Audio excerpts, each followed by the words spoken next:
yonent yàlla Muhammad sallallahu alayhi wa sallam wax nañu xadis boo xamante ne xadis bu neex la ci képp ku bëgg a liggéeyal boppam xolam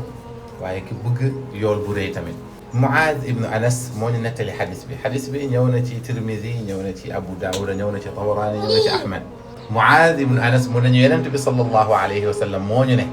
képp koo xamante ne da nga wannaasu sa mer maanaam nga bàyyi mu jàll nga jéggale te fekk mënoon ngaa fayu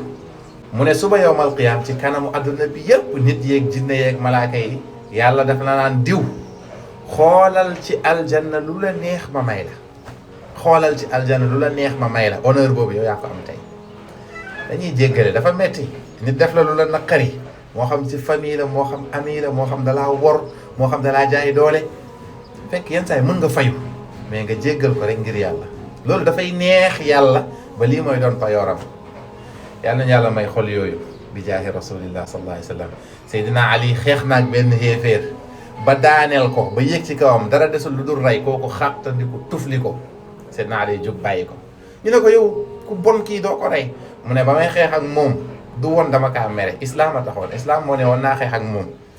waaye ba mu demee ba tufli ma nag sama dignité la laal léegi su ma ko reyoon rek mer bi moo tax ma rey ko.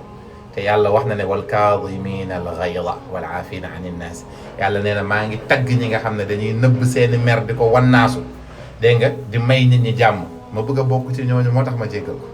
radiyallahu anhu. yàlla na yàlla may jikko yooyu muy sa soxna muy sa borom kër muy say njaboot muy say dëkkandoo muy say mbokk muy say collègue del jéggale. le pardon à moins de frais. yow mi bëgg a jàng mën lire alquran xam sa diine foo mënti nekk ci àdduna bi avec réseau yii nii mën nañ la jàngal en ligne